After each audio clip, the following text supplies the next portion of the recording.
Hello friends, welcome back to my channel. आज हम cover करने वाले हैं एक super high yield topic for GPAT and drug inspector exams, diuretics. We'll break down their classification, mechanism, uses and MCQ points simple और short में। चलिए शुरू करते हैं। So what are diuretics? Diuretics वो मेडिकेशन है जो कि यूरिन आउटपुट इंक्रीज कर देती हैं। कैसे? सोडियम और वाटर का एक्सक्रीशन इंक्रीज करके। इनका अल्टीमेट गोल क्या होता है? ये बॉडी का की जो फ्लूइड वॉल्यूम है उसको रिड्यूस करेंगी ताकि वेरियस मेडिकल कंडीशंस को मैनेज किया जा सके। एडिमा, हाइपरटेंशन और हार्ट फेलियर जैसी कंडीशंस में ये हेल्पफुल होती हैं। मैकेनिज्म क्या है इनका? डिफरेंट पार्ट्स ऑफ नेफ्रॉन में डायूरेटिक्स एक्ट करते हैं ताकि इलेक्ट्रोलाइट का रीअब्जॉर्प्शन जो है वो ऑल्टर कर सके। So what are diuretics? Diuretics are medications जो कि यूरिन आउटपुट को इंक्रीज कर देंगे। क्यों? कैसे? सोडियम और वाटर का एक्सक्रीशन बढ़ा के। गोल क्या है? फ्लूइड वॉल्यूम को कम करना बॉडी में और several हेल्थ कंडीशंस में मैनेजमेंट का रोल प्ले करना। मैकेनिज्म क्या है? डिफरेंट पार्ट्स ऑफ नेफ्रॉन में रोल प्ले करेंगे ताकि इलेक्ट्रोलाइट का जो रीअब्जॉर्प्शन मैकेनिज्म है वो ऑल्टर हो सके। अब बात करते हैं क्लासिफिकेशन की। तो क्लासिफिकेशन देखते हैं। They are grouped by their primary site of action, मतलब जहाँ पे ये जिस साइट पे ये अपना एक्शन शो करते हैं, और इनके मैकेनिज्म के बेसिस पे इन्हें 5 कैटेगरीज में डिवाइड किया गया है। First, loop diuretics, thiazide diuretics, potassium sparing, carbonic anhydrase inhibitors, osmotic diuretics. इन सब के बारे में अब डिटेल में डिस्कस करते हैं। First will discuss loop diuretics. इसका एग्जाम्पल है फ्यूरोसिमाइड। फ्यूरोसिमाइड का ब्रांड नेम लैसिक्स है। साइट ऑफ एक्शन क्या है? नाम क्या है इसका? लूप डायूरेटिक्स, यानी कि ये किडनी में लूप ऑफ हेनले में एक्ट करता है। Site of action is loop of Henle, so name is loop diuretics. Example है furosemide. Thick ascending limb of loop of Henle में ये रोल प्ले करते हैं। मैकेनिज्म क्या है? सोडियम, पोटेशियम और क्लोरीन का को ट्रांसपोर्टर इनहिबिट कर देते हैं। मोस्ट पोटेंसी क्या है? मोस्ट पोटेंट डायरेटिक्स हैं और सिग्निफिकेंट डायरेसिस कॉज करते हैं, यानी कि इमरजेंसी फ्लूइड ओवरलोड में ये हाईली इफेक्टिव होते हैं। जीपैट टिप, ये हाइपोकैलीमिया कॉज करते हैं और ओटोटॉक्सिसिटी भी।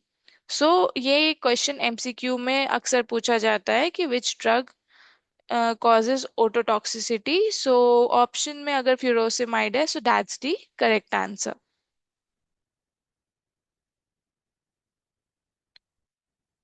Next, thiazide diuretics। Example, hydrochlorothiazide. Site of action, TCT, distal convoluted tubule में ये एक्ट करते हैं। इनका मैकेनिज्म क्या है? सोडियम क्लोरीन को ट्रांसपोर्टर को इनहिबिट करेंगे। लूप डायूरेटिक्स में क्या था? Sodium, potassium and chlorine cotransporter को इनहिबिट करते हैं, इसीलिए पोटेशियम को इनहिबिट करते, तो इसीलिए उनका रोल हाइपोकैलीमिया में था। की यूजेस, फर्स्ट लाइन ड्रग्स हैं for hypertension and mild oedema में भी ये यूज होता है।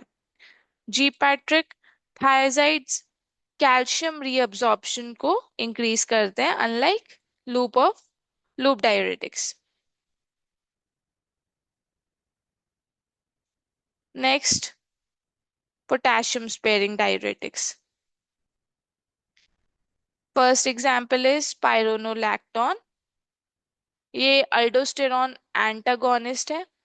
कलेक्टिंग ट्यूब्यूल्स, कलेक्टिंग डक्ट्स में ये एक्ट करते हैं। सोडियम का रीअब्जॉर्प्शन ब्लॉक करते हैं और पोटेशियम का एक्सक्रीशन प्रिवेंट करते हैं। सोडियम को रीअब्जॉर्ब नहीं होने देंगे और पोटेशियम का जो एक्सक्रीशन है उसको प्रिवेंट करेंगे। जब सोडियम एक्सक्रीट नहीं होगा, इसका मतलब क्या है? सोडियम लेवल्स कम हो जाएंगे, पोटेशियम लेवल्स बढ़ जाएंगे बॉडी में, जिसकी वजह से हाइपर कैलीमिया हो जाएगा एंड गायनेकोमास्टिया के भी रिस्क हैं। अमीलोराइड एंड ट्राइमेथलिन, ये भी इंपॉर्टेंट पोटेशियम स्पेयरिंग डायरेटिक्स हैं। ये तीनों ड्रग्स अक्सर एमसीक्यूज में पूछे जाते हैं। अमीलोराइड एंड ट्राइमेथलिन जो हैं वो एपिथेलियल सोडियम चैनल ब्लॉकर्स हैं, जो कि कलेक्टिंग डक्ट में ही रोल प्ले करेंगे। ये सिर्फ सोडियम चैनल्स को ब्लॉक करते हैं, लेस पोटेंट है एंड हमेशा कॉम्बिनेशन में यूज होता है। जी पैट नोट, ये माइल्ड ड्यूरेटिक्स है। पोटेशियम लॉस जो होता है उसको प्रिवेंट करते हैं, जिसकी वजह से इनका नाम क्या है? Potassium sparing. पोटेशियम का एक्सक्रीशन बॉडी से कम कर देंगे, जिसकी वजह से इन्हें पोटेशियम स्पेयरिंग कहते हैं एंड माइल्ड पोटेंट होते हैं, माइल्ड डायरेटिक्स होते हैं। इसीलिए जब पोटेशियम का एक्सक्रीशन कम करेंगे तो हाइपरकैलेमिया का रिस्क होता है। Next, osmotic diuretics. Example, mannitol. Mannitol जो है वो सिर्फ आईवी फॉर्म में दिया जाता है। साइट ऑफ एक्शन क्या है? Proximal tubule, loop of Henley and collecting duct. ये तीन साइट्स पे एक्ट करता है। Mechanism, freely filtered but not reabsorb. Osmotic gradient create करेंगे ये, जिससे वाटर को पुल करेंगे into urine, drawing water into the tubules. Clinically use की बात करें तो ये सेरेब्रल एडिमा, एक्यूट ग्लाउकोमा और ड्रग ओवरडोज में दिए जाते हैं ताकि फोर्स्ड डायरेसिस हो सके। अब जब ट्यूब्यूल्स में आपके proximal tubule, loop of Henley और कलेक्टिंग डक्ट में ये काम करेंगे तो इससे क्या होता है कि बॉडी का जो वाटर होता है वो ज्यादा से ज्यादा ट्यूब्यूल्स में पुल होने लगता है। ऑस्मोटिक ग्रेडियंट का ये रोल प्ले करता है। जिससे कि क्या होगा कि ड्रग ओवरडोज के केस में, अगर ड्रग ओवरडोज का केस है, एक्यूट ग्लाउकोमा है, सेरिब्रल एडिमा है, ऐसे केसेस में हम मैनिटॉल देंगे, जिससे कि फॉर एग्जांपल ड्रग ओवरडोज है तो just to excrete out that overdose drug, diuresis को बढ़ाने के लिए हम मैनिटॉल देंगे। So that's helpful for such emergency conditions. But one point to note down is, ये ड्रग्स, ऑस्मोटिक डायरेटिक्स आपके हार्ट फेलियर पेशेंट्स के लिए नहीं होते हैं। क्यों? क्योंकि ये फ्लूइड ओवरलोड को वर्स कर सकते हैं।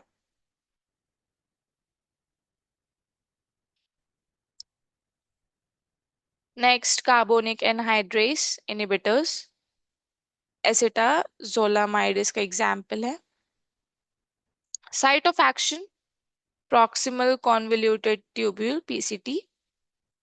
मैकेनिज्म ऑफ एक्शन की बात करें तो ये कार्बोनिक एनहाइड्रेस एंजाइम को इनहिबिट करते हैं, जिसकी वजह से आपका बाइकार्बोनेट का रीअब्जॉर्प्शन कम हो जाता है। ये माइल्ड डायरेसिस है एंड इनका यूज हम glaucoma, altitude sickness and metabolic alkalosis जैसे केसेस में करते हैं।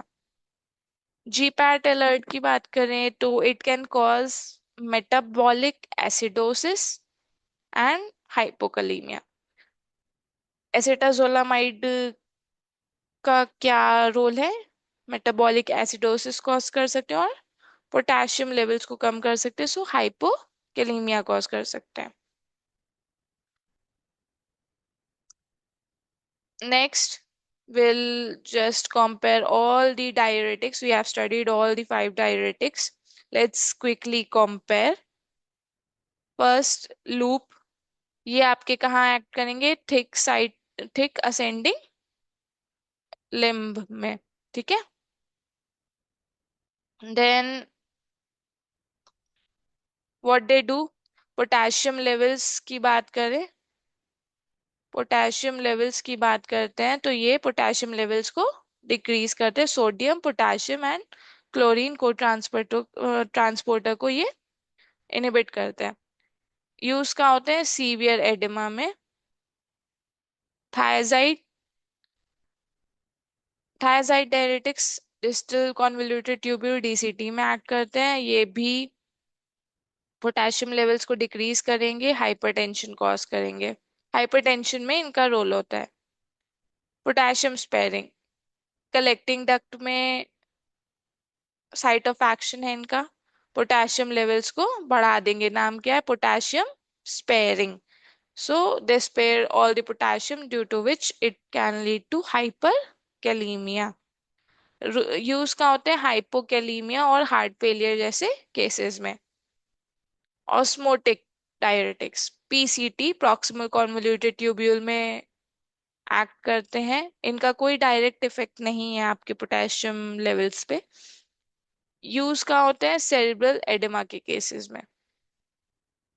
Carbonic anhydrase inhibitors, CA inhibitors, ये प्रॉक्सिमल कॉन्वोल्यूटेड ट्यूब्यूल में एक्ट करते हैं। ये पोटेशियम लेवल्स को डिक्रीज करेंगे एंड ग्लाउकोमा में इन्हें दिया जाता है। याद रखना, लूप और थाइयाजाइड डिक्रीज करेंगे। लूप और थाइयाजाइड आपके पोटेशियम लेवल्स को डिक्रीज करेंगे। पोटेशियम स्पेयरिंग, नाम है स्पेयरिंग, स्पेयर कर रहा है, यानी कि ये पोटेशियम लेवल्स को इंक्रीज करेंगे। एंड ऑस्मोटिक न्यूट्रल है, कोई इसका इफेक्ट नहीं है। So what are the key takeaways from this discussion? हर क्लास का साइट ऑफ एक्शन अलग होता है। We discussed 5 types of diuretics and हर क्लास के साइट ऑफ एक्शन डिफरेंट है। पोटेशियम लेवल्स को मॉनिटर करना जरूरी है क्योंकि डायरेसिस जो है, डायरेटिक्स जो है वो आपके इलेक्ट्रोलाइट बैलेंस को डिस्टर्ब करते हैं। तो पोटेशियम लेवल्स को मैनेज मॉनिटर करना, specially with loop and potassium sparing diuretics important होता है। क्लिनिकल एप्लीकेशंस की बात करें तो एडिमा, हाइपरटेंशन, हार्ट फेलियर जैसी डिफरेंट कंडीशंस में इनका यूज होता है। साइड इफेक्ट्स, अगर मॉनिटर नहीं करेंगे प्रॉपरली डायरेटिक्स में तो डिहाइड्रेशन का रिस्क रहता है। तो हमेशा अवेयरनेस होनी चाहिए while taking diuretics to manage your water levels। Electrolyte shifts हो सकते हैं। एडवर्स, स्पेसिफिक केसेस में एडवर्स इफेक्ट्स देखे जाते हैं जैसे कि ओटोटॉक्सिसिटी या गायनेकोमास्टिया। जीपैड फोकस में आपको क्या ध्यान देना है?